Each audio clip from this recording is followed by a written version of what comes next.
Hello र नमस्ते everyone, welcome back to our YouTube channel far west technical. यदि तपाईँलाई हाम्रो भिडियो मन पर्छन् भने हाम्रो युट्युब च्यानललाई सब्स्क्राइब गर्नुहोस्। त्यस साथसाथमा रहेको बेल आइकन नि प्रेस गर्नुहोस्। आजको हाम्रो भिडियोको टाइटल रहेको छ how to install Linux operating system in Windows. हामी हेर्नेछौँ कसरी लिनक्स हामी विन्डोजभित्र इन्स्टल गर्नेछौँ। लिनक्स मध्ये मोस्ट पपुलर भनेको चाहिँ उबन्टु हो नर्मल युजरहरूको लागि। आज त्यसैले हामी चाहिँ इन्स्टल गर्नेछौँ उबन्टु। त्यसका लागि हामीले के सेटिङ्सहरू गर्नुपर्ने छ, त्यसको लागि हामीले कन्ट्रोल प्यानलमा गएर प्रोग्राम्समा हेर्नुपर्ने छ।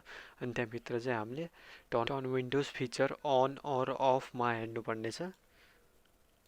अनि त्यस अगाडि हामीले त्यसमा क्लिक गर्दै त्यहाँ तल सर्च गर्नुपर्ने छ हाइपर बी, जस्तै यहाँ। अनि यहाँ टिक लगाएर हामीले ओके गरिदिनु पर्ने छ। अनि त्यसपछि चाहिँ एकछिन टाइम लाग्न सक्छ। यहाँ चाहिँ हाम्रो भइसकेको छ, एप्लाइङ भइरहेछ अहिले। अनि त्यसपछि चाहिँ हामीलाई रिस्टार्ट माग्छ। रिस्टार्ट मागेपछि हामीले रिस्टार्ट गर्नुपर्छ। हामीले खोल्नुपर्छ हाइपर बी। यो चाहिँ रिस्टार्ट गरेपछि यो अप्सन चाहिँ सर्च गर्दाखेरि आइहाल्छ हाइपर लेख्दाखेरि। यसलाई चाहिँ रन एडमिनिस्ट्रेटर गरौँ, डाइरेक्टली रन भइहाल्छ। अनि यहाँ चाहिँ हामीले पहिला चाहिँ यता हुन्छ, यताबाट हामीले चाहिँ डेस्कटपमा मुभ गर्नुपर्ने हुन्छ यसलाई। अनि यहाँ चाहिँ क्विक क्रिएट भन्ने छ। अब क्विक क्रिएट भनेपछि अब जस्तै यहाँ एकछिन लोडिङ भइरहेछ, यहाँ चाहिँ एकछिन आउनु। यता चाहिँ हामीले उबन्टुको भर्जन 20.04 यो चाहिँ हामीले इन्स्टल गर्नुपर्ने छ। जस्तै यहाँ हामीले क्रिएट भर्चुअल मसिन गर्न सक्छौँ। अनि यहाँ चाहिँ मैले पहिले डाउनलोड गरेको हुनाले यति छिटो भएको हो, तपाईँ पनि डाउनलोड गर्न सक्नुहुन्छ। अनि चाहिँ डाउनलोड भइसकेपछि स्टार्टिङ हुन्छ। स्टार्टिङ हुन एकैछिन टाइम लाग्न सक्छ, केही बेर पर्खौँ हामी।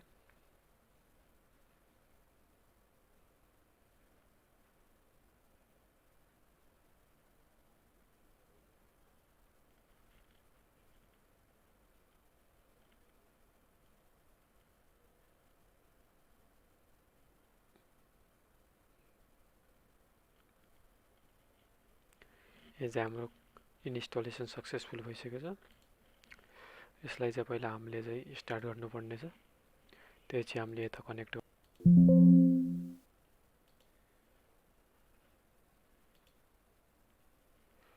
हामीले यता रिस्टार्ट गरेर आएका छौँ। यहाँ चाहिँ यस्तो स्क्रिन देखाएको छ। अनि चाहिँ हामीले यहाँ उबन्टु इन्टर गर्ने। एकछिन चाहिँ यता लोडिङ हुनेछ।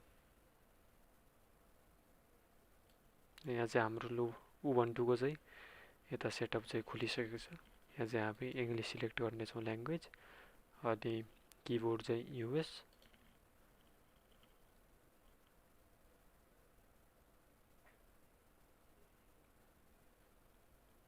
एकछिन टाइम लाग्न सक्छ। तपाईँको सिस्टम कति फास्ट छ त्यो हेरेर हुन्छ, तपाईँको प्रोसेसर, तपाईँको मेमोरी।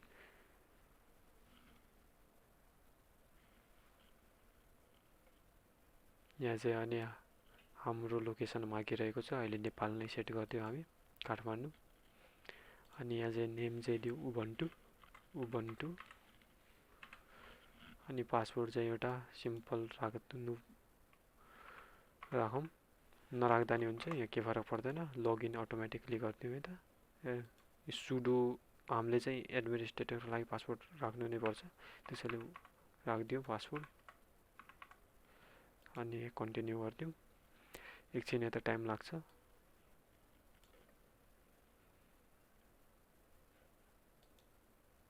अनि त्यसै गरी यहाँ चाहिँ हामीले स्टोर पाउँछौँ, उबन्टुको स्टोर। अनि त्यहाँ चाहिँ हामीले विभिन्न किसिमका यो सफ्टवेयरहरू पनि पाउन सक्छौँ। जस्तै यहाँ हेर्न सक्नुहुन्छ युट्युब, नोटप्याड प्लस, अडासिटी। अनि फायरफक्स हेर्दा हेर्दै अरू पनि विभिन्न किसिमका सफ्टवेयरहरू यहाँ पाउन सक्छौँ, विन्डोजमा भेटिने सफ्टवेयरहरू जस्तै।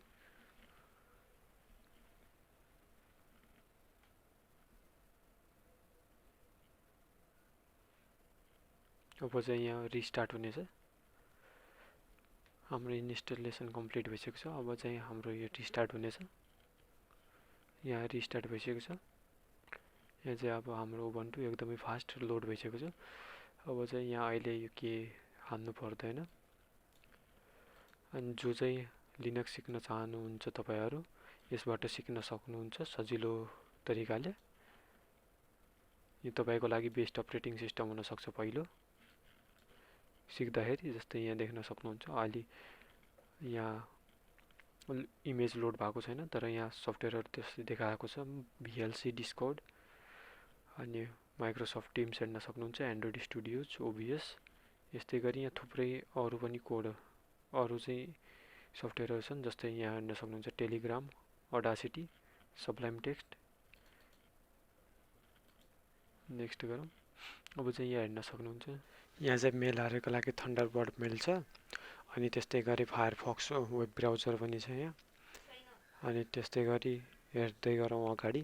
अब यहाँ एप स्टोर छ। एप स्टोर चाहिँ उबन्टु एप स्टोर हो। यो चाहिँ माइक्रोसफ्ट एप स्टोर जस्तो छैन, तर त्यही पनि यहाँ विभिन्न किसिमको एप्लिकेसनहरू भेटाउन सक्नुहुन्छ। ती एप्लिकेसनहरू तपाईँको अफिस एप्लिकेसनहरू हुन सक्छन्, प्रोग्रामिङ एप्लिकेसन हुन सक्छन्, कुनै कोडहरू हुन सक्छन्, अथवा त्यसमा चाहिँ फोटोसप पनि हुन सक्छ। अनि त्यस्तै गरी हाम्रो यो स्टुडियो, भिजुअल स्टुडियो भयो, यो सबै प्रोग्रामिङ गर्ने सबै सफ्टवेयरहरू, त्यो साथसाथै एडिटिङको लागि। अनि गेम्सहरू भयो सानोतिनो, विन्डोज जस्तो गेम त यसको लागि सपोर्टमा छैनन्। अनि त्यस्तै गरी यहाँ बिजनेसका लागि पनि थुप्रै छन्, तर यसका लागि पहिला हामीले यहाँ लगइन गर्नुपर्ने हुन्छ उबन्टु अकाउन्ट बनाएर, जो चाहिँ अहिले मैले बनाएको छैन, त्यसैले यता देखाएको छैन। त्यस्तै गरी हामीले इन्स्टल गरेका एप्लिकेसनहरू, यो प्रि इन्स्टल एप्लिकेसनहरू हुन्छन्। अनि त्यस्तै गरी हेर्ने हो भने यहाँ चाहिँ क्यारेटको, अनि यहाँ चाहिँ हामी हेर्न सक्छौँ। जस्तै एकचोटि सेट तल एप्लिकेसन हाउसमा चेक गरौँ। यता हेर्न सक्छौँ हामी सेटिङ्समा चाहिँ विन्डोजको सेटिङ्सहरू जस्तै मिल्न सक्छ। यहाँ हेर्न सक्नुहुन्छ, एक किसिमले त्यस्तै देखिन्छ। अनि यहाँ चाहिँ हामीले वालपेपर्सहरू चेन्ज गर्न सक्छौँ। यो डकवाला चाहिँ दामी छ। अनि त्यस्तै गरी हेर्न सक्नुहुन्छ, यहाँ सबै सेटिङ्सहरू लगभग त्यस्तै छन्।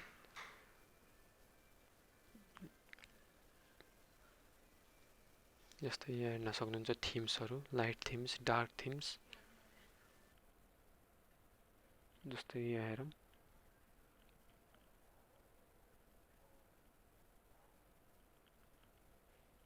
यहाँ हेर्न सक्नुहुन्छ। यहाँ चाहिँ टर्मिनल पनि होला, यता हेर्न सक्नुहुन्छ टर्मिनल। जस्तै यहाँ लेख्ने सुडो -i, यहाँ हाम्रो पासवर्ड माग्छ, पासवर्ड हान्ने हो। अनि यहाँ चाहिँ हामीले अरू विभिन्न किसिमको कामहरू गर्न सक्छौँ, जस्तै सुडो apt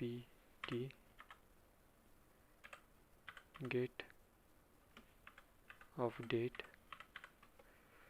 जस्तै यहाँ हामीले अपडेट पाउन सक्छौँ। यहाँ चाहिँ अहिले अपडेटै भएकोले यहाँ त्यस्तो अपडेटहरू कुनै छैन। यस्तै गरी हामीले यहाँ विभिन्न किसिमको सफ्टवेयरहरू पनि इन्स्टल गर्न सक्छौँ, जो हामीले लिनक्समा रन गर्न सक्छौँ। ल यसलाई चाहिँ अहिले सटडाउन गरौँ। Thank you everyone for watching this video. Hope you have learn something new.